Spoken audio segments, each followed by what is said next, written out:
What is that? What is that? What is it? They're eating her. Well, that wouldn't do at all. Oh, no, not the beast! And then they're going to eat me. This isn't plans 1 through 8 from outer space. Not the beast! This is plan 9. Oh, hi, Mark. This is the one that worked. You are tearing me apart, Lisa! Exterminate all man animals.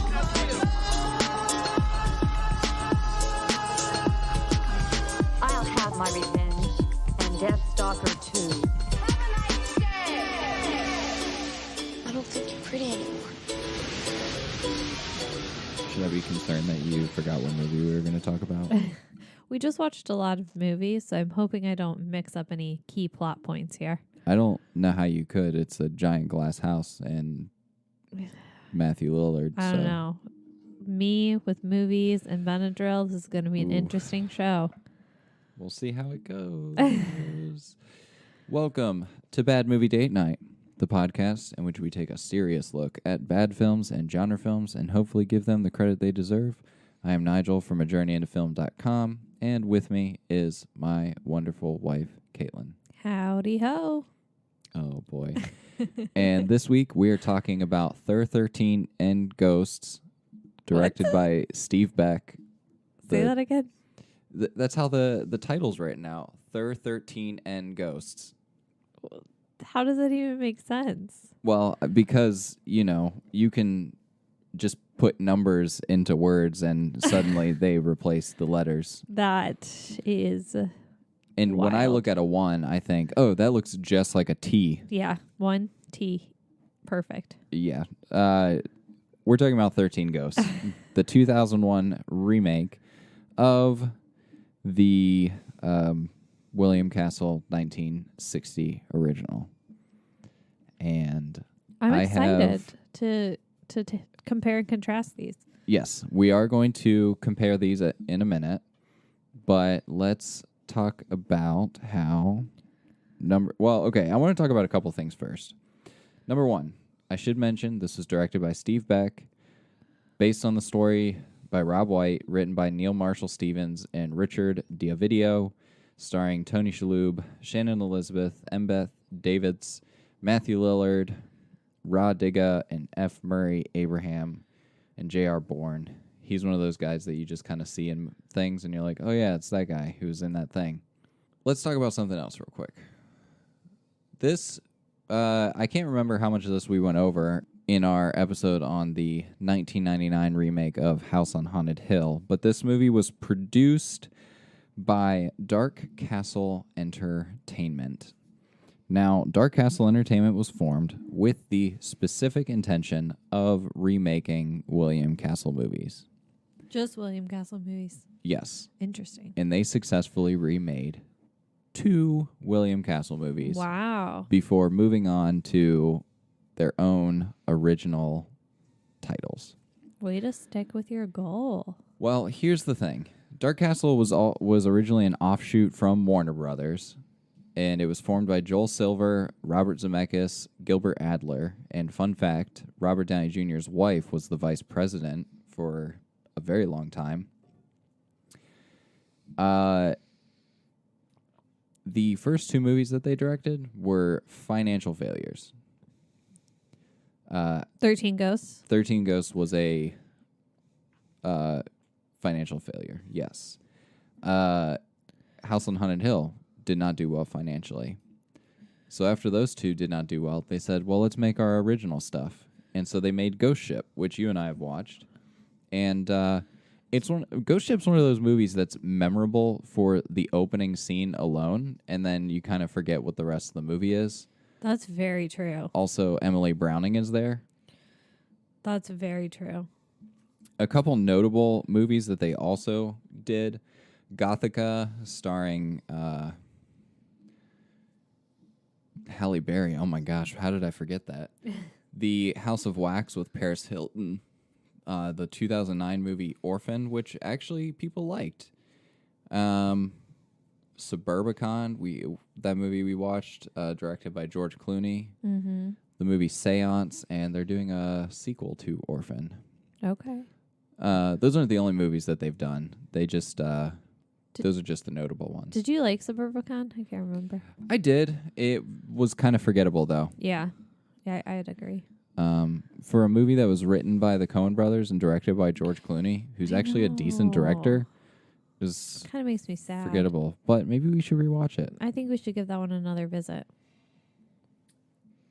So yeah, that is the brief history of Dark Castle Entertainment. Now, the series that we're on was originally going to be a William Castle Dark Castle Entertainment miniseries, but then I realized all the movies we were talking about were Dark Castle movies, so we might have to switch it up a little bit. Change up. It's fine. I'll roll with the flow. Yeah, because I had a lot of fun talking about an old 1960s movie, and this week talking about a 2001 remake. Yes. Now, in terms of movies coming out in 2001, this movie is the 2001iest. It is dripping with early 2000s horror cliches, and I love it. Can you tell me what that would be? Okay, first of all, number one sign you know you're watching a movie that came out in the early 2000s and even the late 90s is the grungy, metal-y soundtrack. That I definitely got, yes. I don't know what genre, metal genre that specifically falls under, but they all sound the same. So They do. I hope you know what I'm talking about. If you don't, you've never watched a 90s horror film. Yeah. The second way you know that it's a early 2000s horror movie is when they do the weird flash editing where it's just rapid with the double exposures and things move real quickly and it's all jarring and kind of twitchy. And Yes. I don't know the best way to I hope that's the best way to describe it. I think flashing between scenes is a good way, yeah. Yes. And not scary. Right. There's nothing really scary about early 2000s. Another really good example is how they remade The Fog in 2003. Oh, lots of CGI. Now, this movie did not use very much CGI, and I appreciate that quite a bit. And that was intentional from the director. He said he wanted the ghosts to feel like they had an actual presence in the house. And He accomplished that. apart from when they're doing the weird twitchy thing, that's pretty successful. Yeah. You know something weird about the ghosts? What? How they sparked.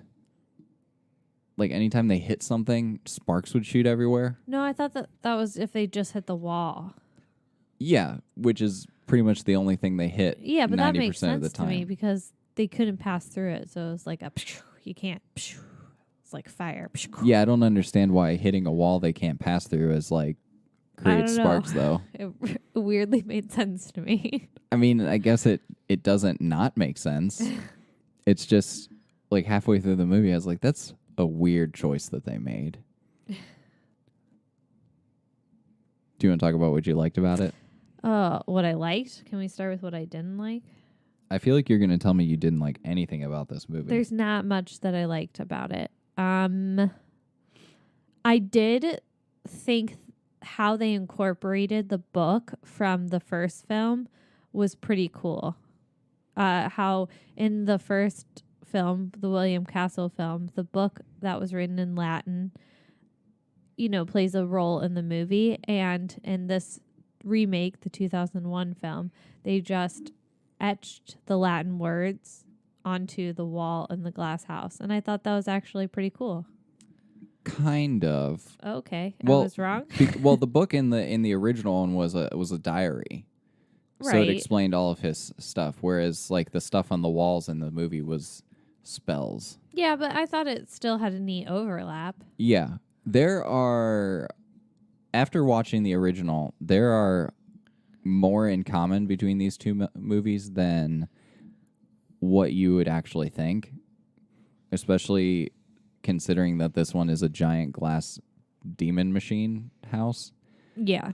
But let's not jump into too many comparisons off the bat. Let's try to talk about Just what I liked about this as an individual film. yeah. nothing. You didn't like anything about I like it? Matthew Lillard, so he was good. I'm trying to just pick things that I'm not comparing. I would say everything else is going to be a comparison. Okay, I liked the scene where Kathy is in the bathroom and she's washing Combing her hair face for like 20 minutes? Yeah, she's washing her face in the bathtub, and the one girl is in the bathtub too. I thought that was kind of a neat scene. Yeah, what was that? What was the name of that ghost? They had The Angry Princess. yes, Fun fact, this was the only movie that she ever starred in. really. Yep. Shauna Lawyer, The Angry Princess. I thought that was a cool scene. Anyway, that's really actually I liked the opening credits a lot. I thought it was kind of cool how they told the story through just panning through a house, and you kind of just hear what's going on. Yeah, that was a very efficient way to explain how the story or how the family got to where they were. I think so. My only complaint with it is I wish that as they were panning around the room, when the information about the fire started to come out, that instead of fading to a different room that looked similar, that if they didn't need to fade between two different shots. Right. Like if they had set up the room so that as they panned, it became increasingly more charred and burnt or That would be very or cool. torn down Yeah. and everything. Yeah. That's a minor complaint about that scene. But like you were saying, it was a very efficient way of communicating the story. I thought so. I thought it moved the story along. It got you invested pretty quickly into the movie. Yeah. Who's not invested in a dying mother in a family Right. that loves each other? So I appreciated that. I felt like that was pretty clever. Yes. That is all I can say. That wouldn't be a comparison. So, okay. So I don't know if this is something that we've talked about on here before, but obviously when there's a remake of something or a reboot or a reinterpretation of a famous character, you need to kind of look at that work in isolation. Mm-hmm. And so I think it's really easy for us to compare and contrast and pull out things that we like and dislike about each movie based on the comparison. But so as I was watching this, having seen it before, I think it made it a lot easier for me to say, to look at it kind of, I don't want to say objectively, but kind of look at it through its own lens. Mm-hmm. And as a result, I found that there were a lot of story elements that I thought were really interesting and that I really liked. Are some of them comparisons to the original? Yes, because I feel like that's inevitable. But I'm going to try really hard to not use comparisons to talk about what I liked and disliked about this one. Okay. That's a little information dump for our listeners. I liked the design of the ghosts. Okay. I thought that was very interesting. I liked that they were like this weird, not weird, but like you could tell that they were actually there when it wasn't doing the weird twitchy cutting thing. I would agree with that. I liked how the ghost filled a certain role of ghosts that he needed. It didn't really make sense why he needed them, but that's neither here nor there right now. I liked that they filled a role. I thought that the reason he needed them made perfect sense. He was trying to gather. Right. He was trying to make the machine. Why? Right. He wanted to see the future. I know. I'm just saying it was kind of trivial, the types of people he needed. Well, they were based on the Satan Zodiac, which seems like a weird... Is that a real thing? I don't think that's a real thing. See, it was trivial. I think it was made up for the movie. I feel like they could have just gone with the real Zodiac Right. because that kind of verges on that weird like psychic thing. But if you want to make up a Zodiac, that's fine. Sure. Do your thing. Yeah, but I mean, it made sense like why he needed. I mean, it made sense because that's what the story told us he needed. Yes. And that's where I feel like there can be some flaws. Right. If a story just tells me it needs something, I'm less likely to just, okay, Right. And another thing with that I was getting to is that I feel like the ghosts that he captured, it was really open to interpretation which role they filled in the Black Zodiac. Yeah. Like Matthew Lillard, he's like, oh, this is the sign of the jackal, the most dangerous one. But then like they made it seem like the Juggernaut was the most dangerous one. Right. The jackal hardly does anything. I mean, it scratches the nonsense out of Tony Shalhoub. But I guess like if you want like a violent, slow death, yeah, that's the most deadly. Right. I don't know it. So yeah, it would have been better, I think, if they had just said that he needed 12 or 13 ghosts. Right. I could just any random, like, you need 13 ghosts. 12 violent ghosts and one self-sacrifice. Like, okay, Right. even that makes more sense than Right. the Zodiac thing. Yeah. But I really liked that it was incorporated into, like, I kind of like the idea that the house was a giant machine / maze thing. Now, if I was put in that situation, are there several red flags that show up before they even get to the house?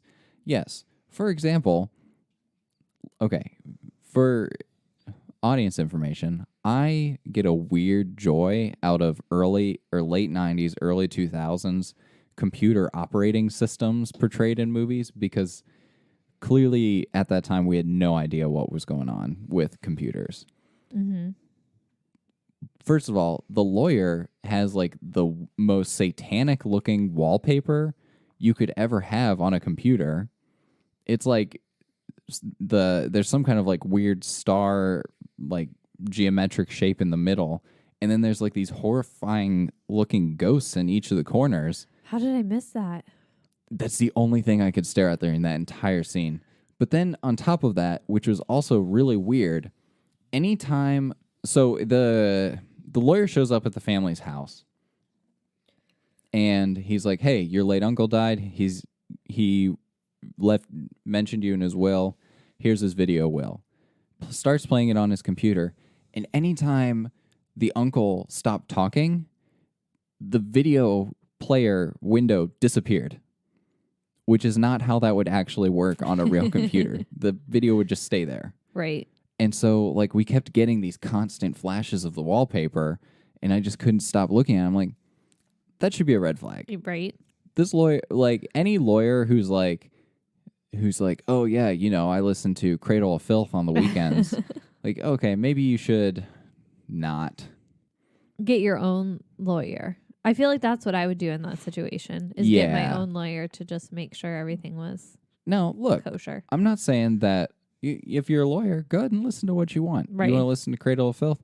That's fine. But because appearances do mean a lot in reality, I'm going to be concerned if you have some weird Satan-y symbols on your wallpaper.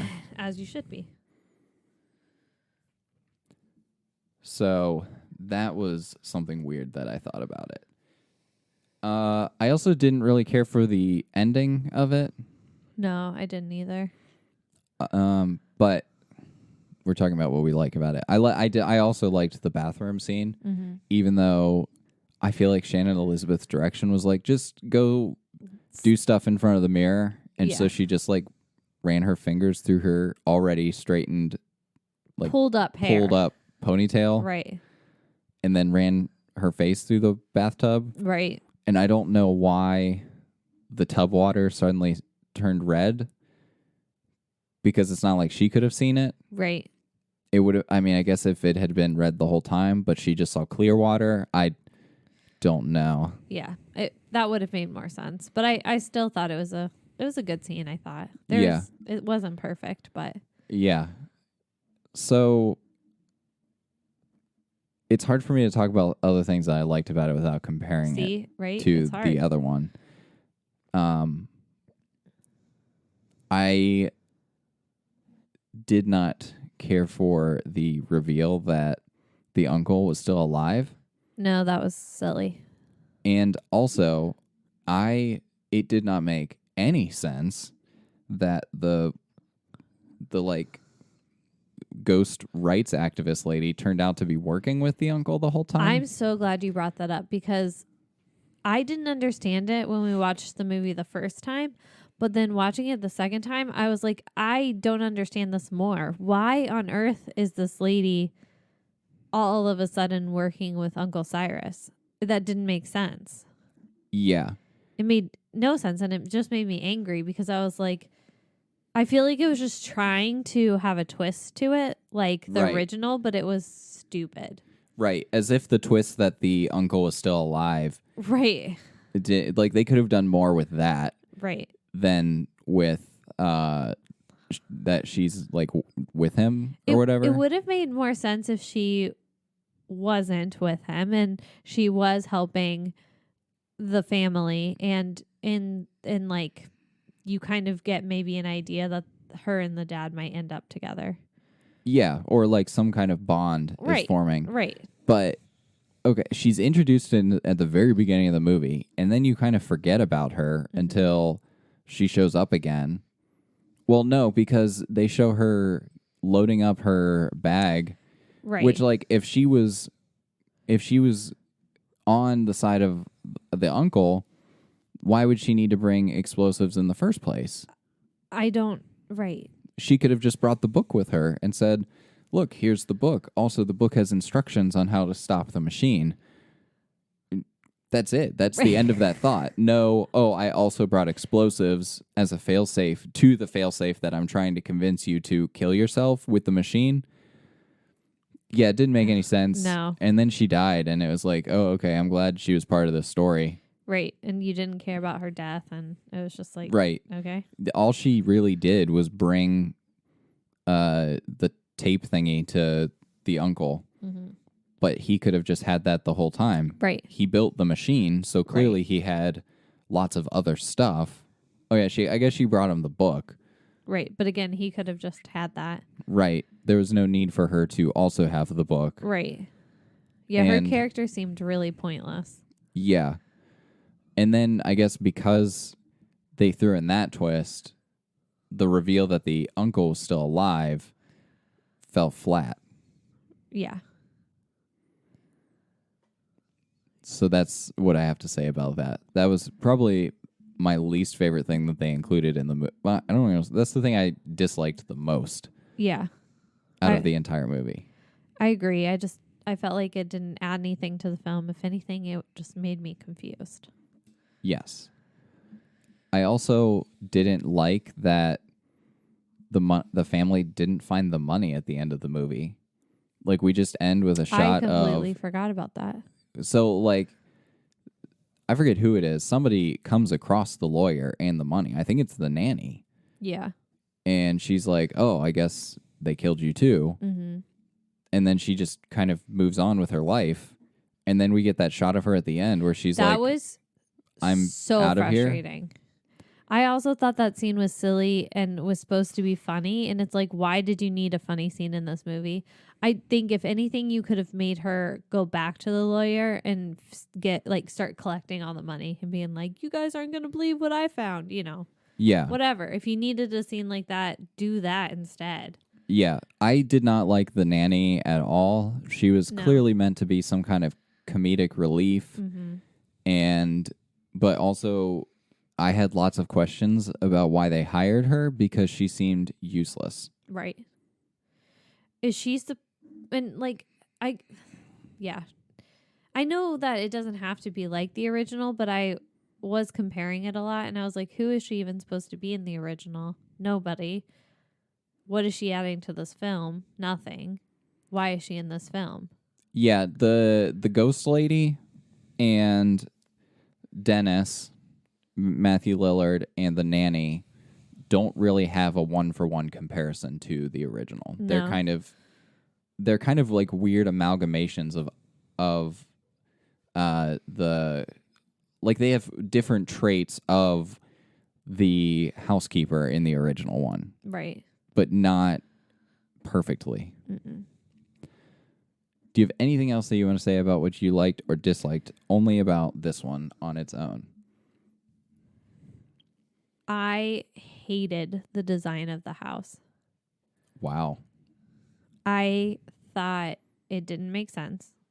What normal person would go into that home and think it was cool or beautiful? Like, I think that would, if they didn't love the house so much, I feel like I'd be more okay with the design. But they were like, this is the coolest house ever. And it's like, no, that house looks horrible. I did think that the house had kind of this, like, I agree with you 100%. Like, who looks at a house like that and says, oh, yeah, this is a completely normal house? Right.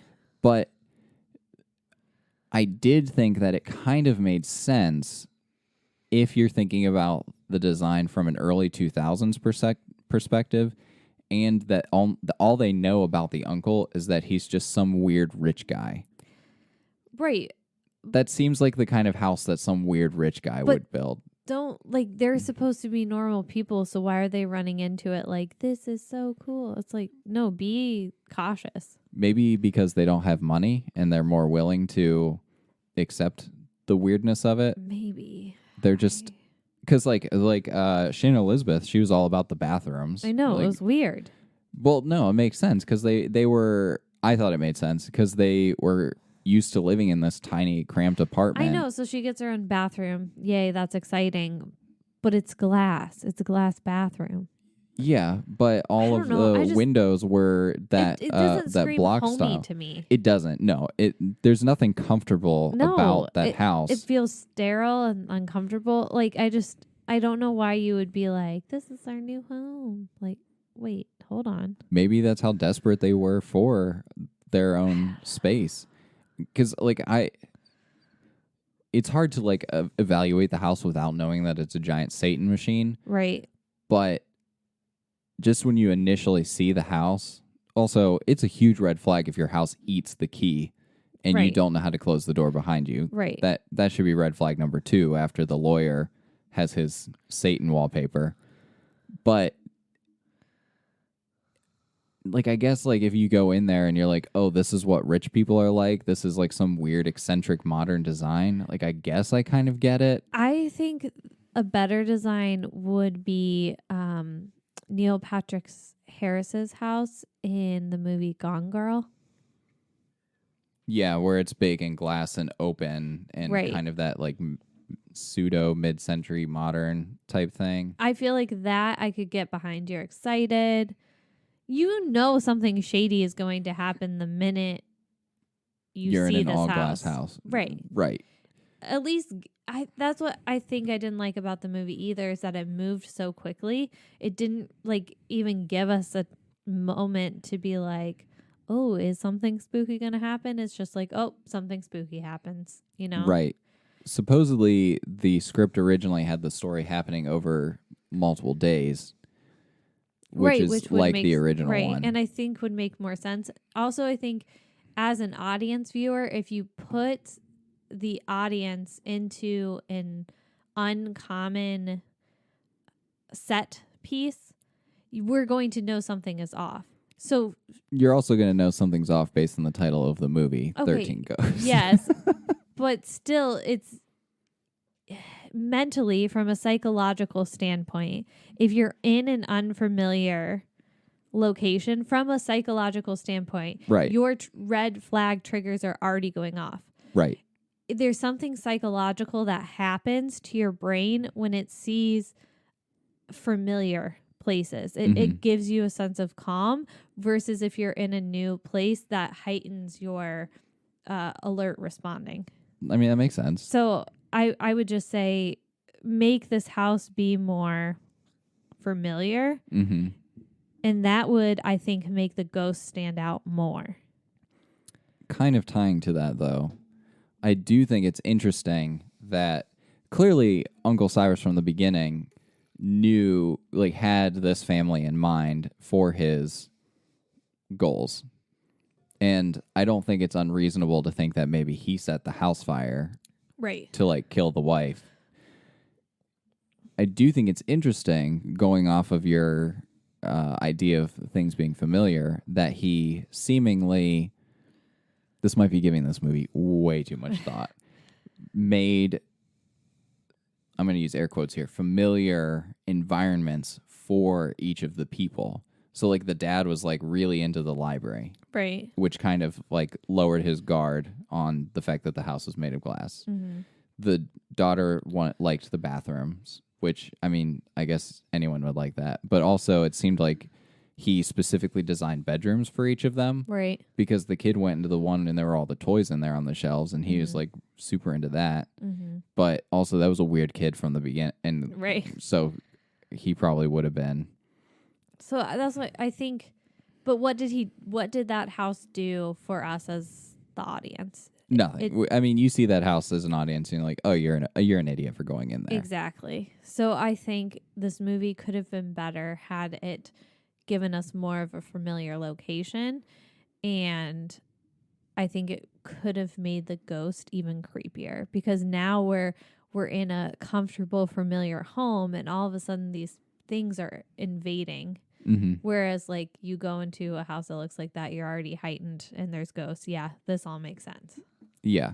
So, I don't know. Just something I didn't really like. I thought the design was all about... And yes, it is cool that the whole house is a ghost machine. That is pretty cool, but overall, I didn't really feel like it was the best choice for the movie.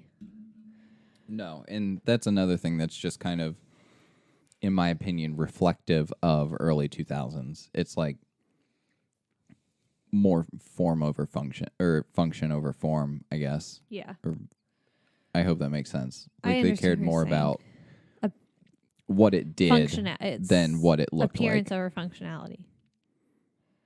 No, because it was I guess, like, Functional, not in the sense of it's not a house. right.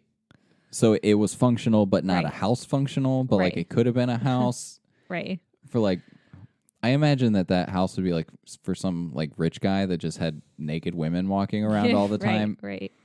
And then also there was Latin all over the walls. That should have also been a red flag. There were lots Exactly. of red flags there. So I agree with what you're saying. Like, there was nothing to make the audience feel to let our guard down. Exactly. And we disconnected from the characters because of that. Exactly. You summed up everything I was trying to say so nicely. Thank you.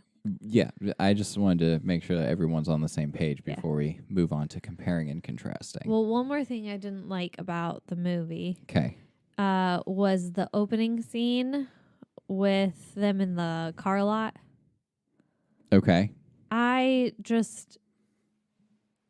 guess maybe I'm an idiot because I didn't really understand what was going on.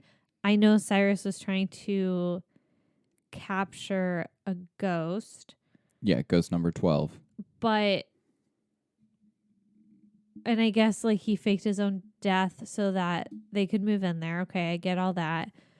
But why did that lady and that other guy show up? Number one. Why? I don't. Them showing up makes sense when she's not working for Cyrus. Right. So it doesn't make sense that she showed up now that Right. she's working with Cyrus. And there's, like, that weird throwaway line about how she killed the guy that she was with, which is like, Right. so why did you show up in the first place? Right. And why did you bring him? And why were you pretending to be on his side? Right. And how did you get involved in the first place? Right. But And- then how can you accuse Matthew Lillard of selling out when you did the same thing? Right. Anyways. And it seems kind of silly that he released a ghost. I know he was trying to get the ghost captured in that little box with Right. the Latin. Why, instead of just like letting the ghost roam free, how about you just have the person trapped in that glass thing and then open it up for the ghost to go in there and kill him and then close it? All these people were just running and it was chaos, and I was like, I don't really know what's happening. I think the ghost was roaming the junkyard Right, I get that. and was killing people there. But in order to lure the ghost out, they had to spray the blood, which was a weird. I mean, I guess like it makes sense. I don't know. I guess basically like they had to lure.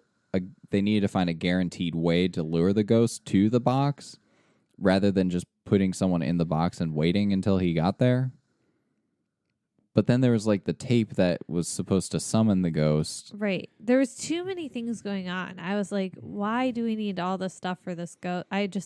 There was just a lot happening in that scene. I felt like all of it wasn't necessary. And it was just kind of a long scene too. And I just felt like it was added nothing.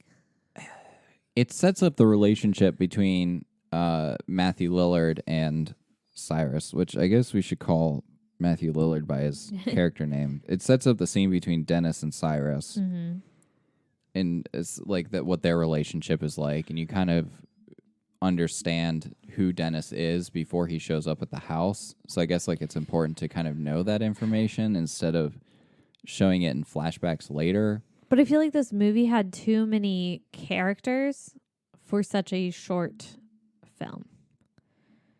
Yeah. Like, why did we need Dennis and Maggie and the ghost hunting girl and Cyrus and Ben the lawyer and all these ghosts and the family? It's a lot of characters for such a short film. It is. I don't think it did a terrible job of like introducing all of them. I just think it mishandled some of them. And just get rid of Ben, keep Dennis.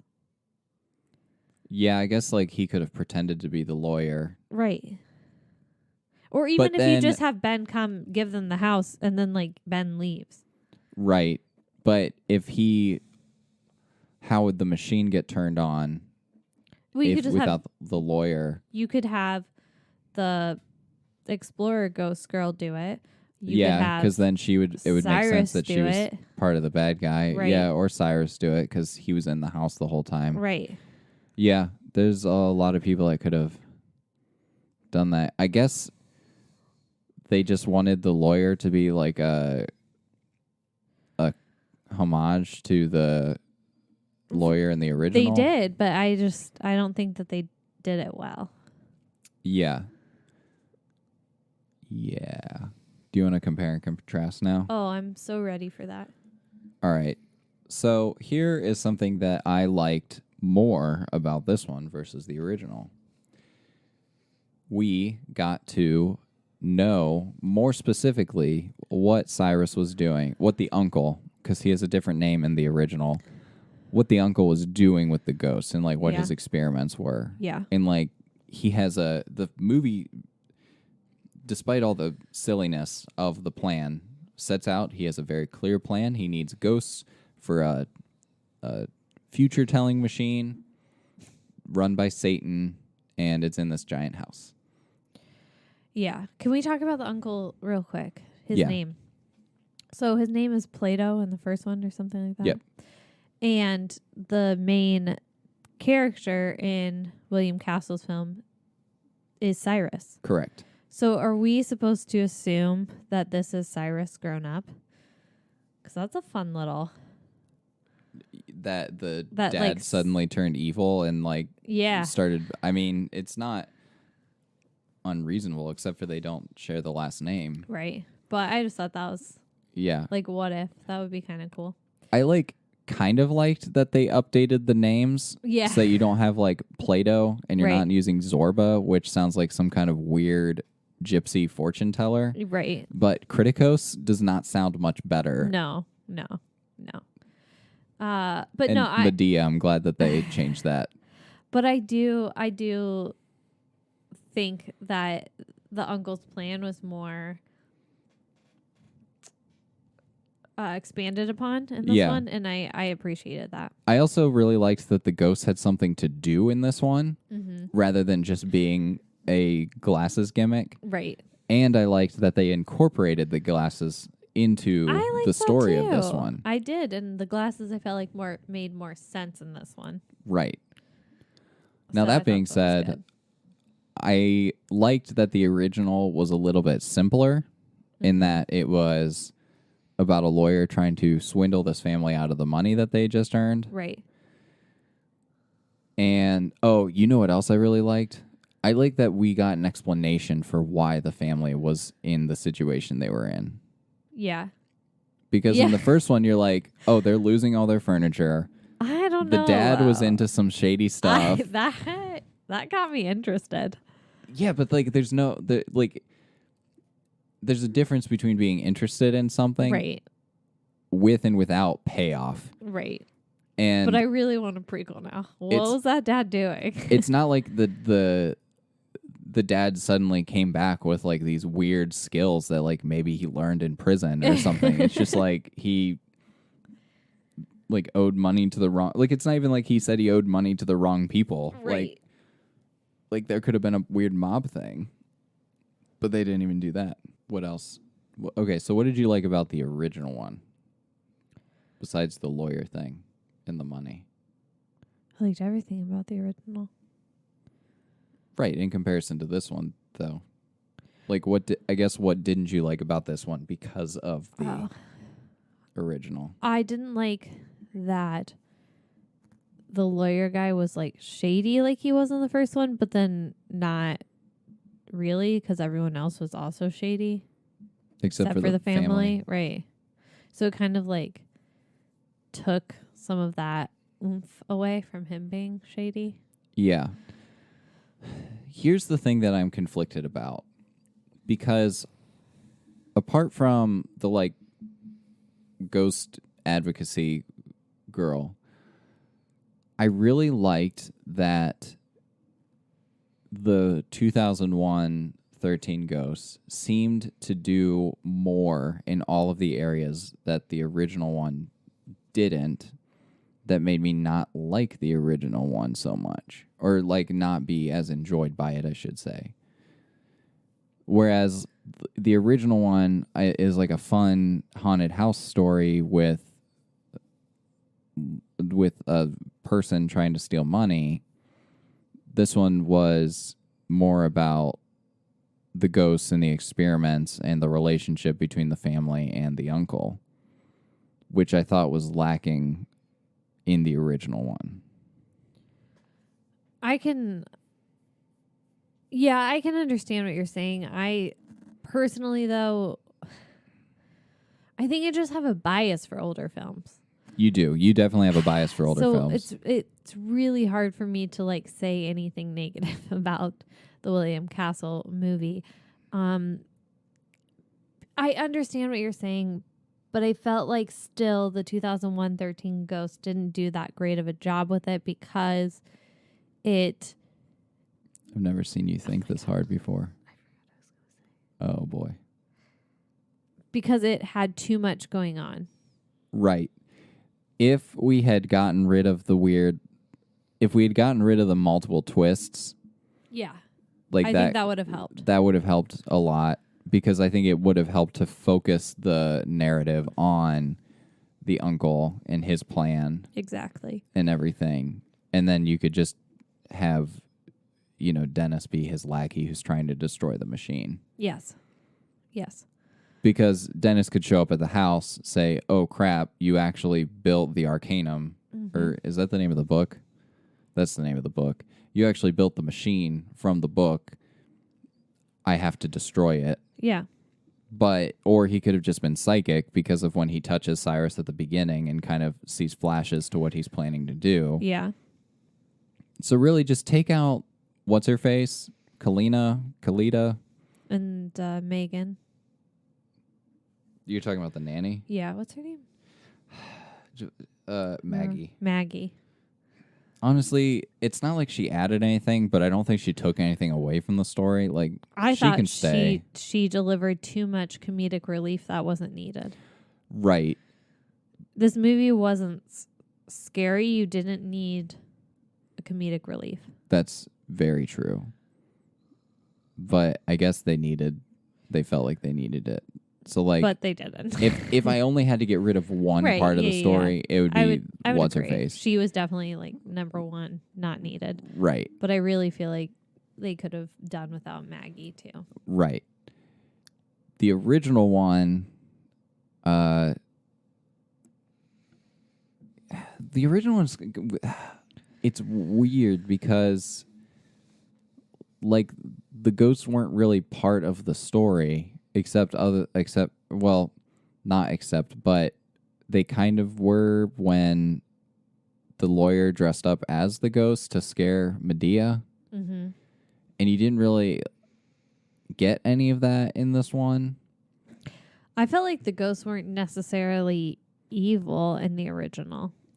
They kind of were just trapped by Uncle Plato, But they kind of seemed evil because of the Ouija board scene and when the dad gets his hand burned with the number 13. right. Actually, that's something that I really did like about the original one. That they at least tried to make it a mystery who the 13th ghost was going to be. Mm-hmm. And in this one, they're like, wait a minute. The machine needs 13 ghosts. Clearly, the dad is the 13th ghost. Right. Not like, oh, my kids are missing one by one. Is one of them the 13th ghost? Mm-hmm. But I think that ties into what you were saying about the Zodiac thing kind of being unnecessary for the machine because it, like if they had just needed 13 ghosts and not specific ghosts, then it could have been, is it Maggie? Exactly. They could have even done like a little break and like flashed the people in front of the screen. Like, Yeah. oh, is it? But that would have been too much of a callback to the 60s. I'd be okay with that though. Yeah, we really need to watch The Wolf Must Die. I think you'd really enjoy that one. Okay. I'm on board. I do struggle with finding any faults in the original. I have such a blinder for them. It's a real problem. But I liked how the ghosts were captured in this one, where in the original they kind of just roamed the house, I guess, freely. Yeah. Actually, it's something else I didn't care for in this one, and I think it's a fault of editing more than it is of the movie or of the story. I get that the house started to turn into a giant maze, but it felt too disorienting at times how characters got from one place to another. Yeah. And you didn't really know where things were in location to each other. So sometimes ghosts would show up and you'd think, well, how did you get there? And Right. like, why were the people there? And then they start lifting up floor panels. And I was like, well, you didn't put that back. So now you're just inviting ghosts to come through the rest of the house because there's no protection spell there. Right.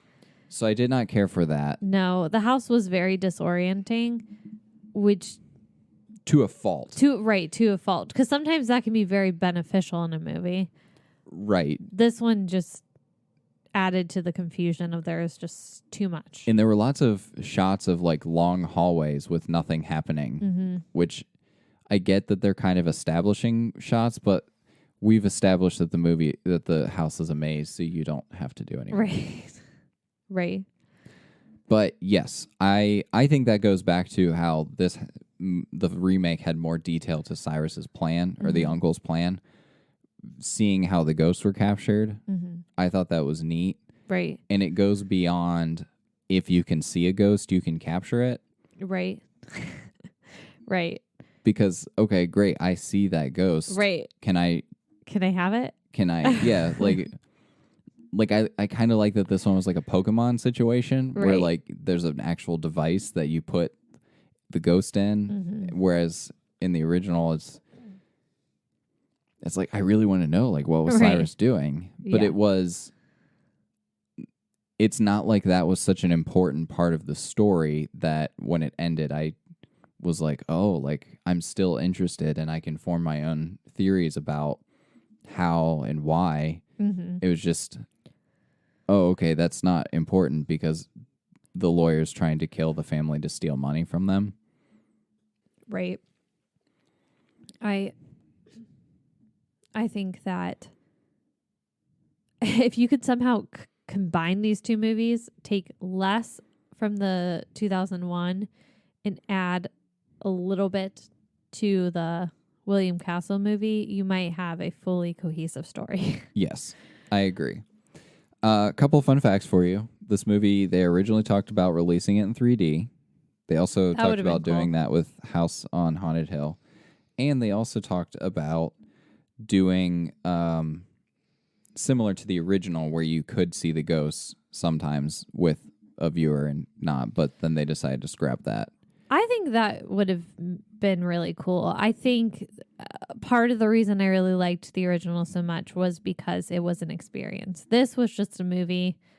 Right. And it was fine, but If they had found a way to do the viewer thing, because the ghosts interact with the people so much more, I think that would have, in a weird sort of way, that gimmick kind of would have elevated it in an interesting way. yes. But I understand that it was probably, for a film of this caliber, like it was probably way too expensive to do. Right.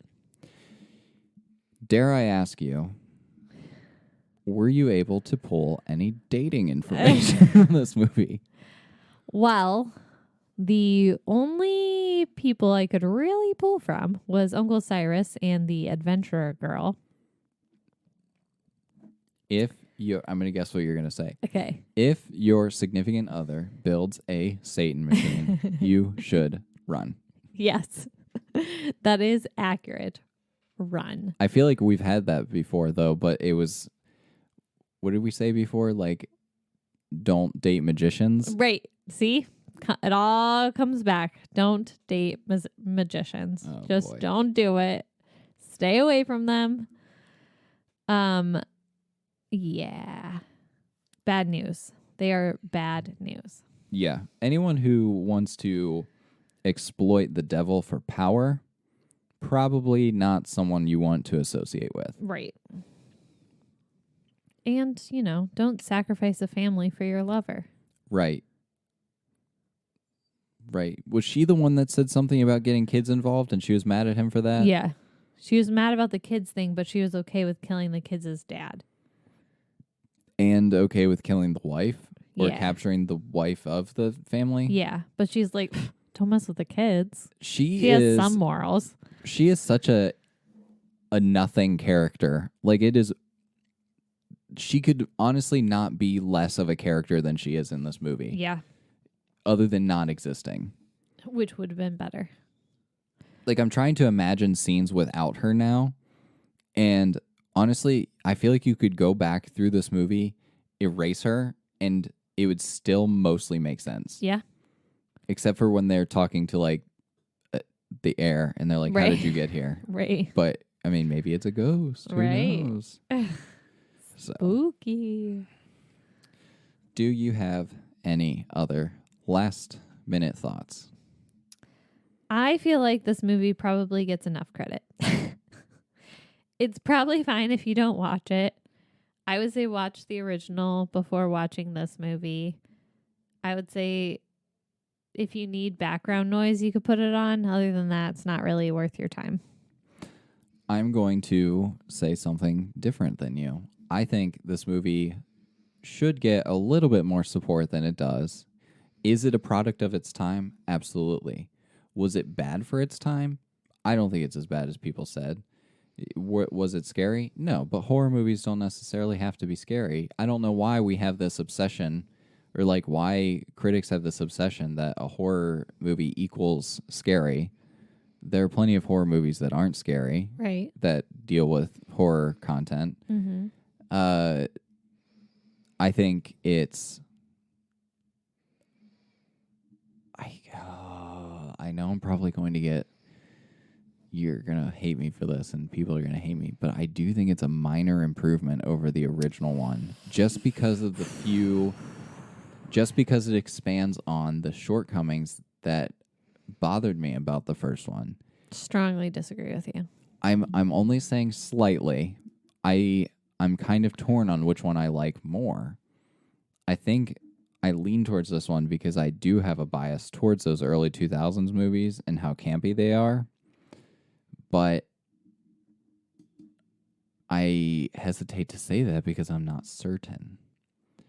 But I do think that this movie does deserve a little bit more credit than it gets for a variety of reasons. Is it going to go on my top 10? No. Is Yeah, it going to it's go on definitely your not. top 10? No. No. And that's all I have to say about it. You? I disagree. I say just watch the original and you'll be fine. All right. Thank you for listening. As always, we encourage you, our audience, to hit that subscribe button in Apple Podcasts or Spotify or wherever you listen to podcasts so you never have to miss an episode. We're on Instagram and Twitter at Journey Into Film, hoping to do more with that in 2022. And if you want to support the show, head over to patreon.com/ajourneyintofilm or head over to TeePublic and check out some sweet merch. Links to those are available in the show notes. And as always, never let anyone tell you that a film you enjoy is bad because they're probably wrong. William Castle rocks.